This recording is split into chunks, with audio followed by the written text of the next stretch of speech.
Hey, this is Samantha, and welcome to Stuff Mom Never Told You, a production of iHeartRadio.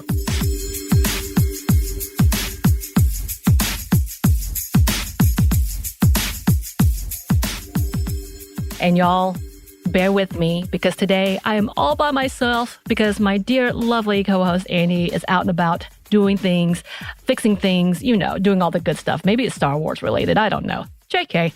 But yes, today I am alone and we are here to do our Feminists around the world. And of course, happy AAPI History Month. What do I mean? Asian American History Month. You know this stuff. And as always, we are here to celebrate all the activists who continue to work for all of us and the rights of everyone. And today we are talking about Chinese American activist who has done some amazing work and continue to do so today, and that is trans activist Cecilia Chung. Now, Chung moved from Hong Kong with her family at the age of 19 in 1984. She actually moved here to Los Angeles with her family, but soon moved to San Francisco, where she would go to school at the City College of San Francisco and would eventually graduate with a degree in international management from the Golden Gate University. And it was soon after this, Chung actually began her transition. She has talked about knowing that she was different from a very young age. She spoke about how she felt misunderstood as a child. And in an interview with local ABC News in San Francisco, she said, quote, "They would consider me a problem child because I like to argue a lot. I had this feeling of being different that I didn't know how to tell them. I was definitely misunderstood. Nobody gave them a handbook on what to do when your sons turn out to be gay or what to do when your sons turn out to be a daughter." And yeah, this was a thing that she would go throughout her life. But soon after graduating college, she would go on to work as a court interpreter and working in finance, but soon wanted to live her life openly and not hide anymore. And at the age of 22, she started her transition.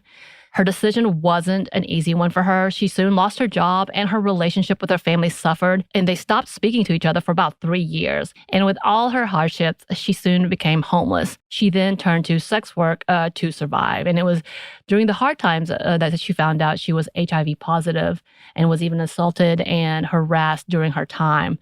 But even through her difficult times, she never regretted her decision to transition. She said in another interview that even though through this, it sounds painful, but it's actually more painful to know who you are. I would rather be really trying hard to survive than to look in the mirror and not see myself. And she used these experiences to push forward in her advocacy for her community. In 1994, she joined the Transgender Discrimination Task Force, which, quote, issued a landmark report on the injustices that trans individuals faced every day. The task force's efforts led the city to enact several pioneering anti-discrimination policies. And it was during this time she also worked as a counselor for residential facilities and housing programs, as well as an HIV test counselor. However, in 1995, Chung was assaulted and attacked, which led her to being hospitalized with severe injuries. But then this soon would lead her to being able to reconcile with her family, specifically her mother. She and her mother have since had a close relationship and even do frequent lunch dates together. In that same local interview we talked about earlier, her mother said, quote, "She was very unhappy when she was a boy, and now she's completely changed. What can I say? I love her, and she loves me. That is all that is needed for a mother."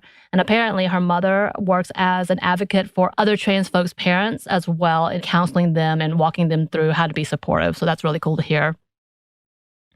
And with that support and her love for her community, Chung has been hard at work at advocating for her people. She became the first transgender woman and Asian person to be elected to chair the board of directors of the San Francisco Lesbian, Gay, Bisexual, and Transgender Pride Celebration. And in 2002, she joined the board of the Asian Pacific Islander Wellness Center, working with a mobile HIV testing project for transgender youth. In 2005, she was named the first deputy director of the Transgender Law Center and is now the director of evaluation and strategic initiatives for the Transgender Law Center. So she's been hard at work, y'all. She's been working hard to fight against the anti-trans violence as well, which is happening all over the country. She's been outspoken about the dangers against the trans and non-binary community today. And she told the local news that she got involved after, quote, seeing the inequality in the systems and how little transgender people get as resources, how many hoops they have to jump through in order to get those services. And when she was asked how changes could happen, she said, The only way that we can really create change is not just changing people's minds. We also need to find ways to change people's hearts. If everyone realized that they might have a friend, a cousin, a coworker, a mother, a father, a son, or a daughter or grandchild who is transgender, maybe they will start shifting some of these conversations. She is obviously very passionate and showing kindness and love and empathy when it comes to the community.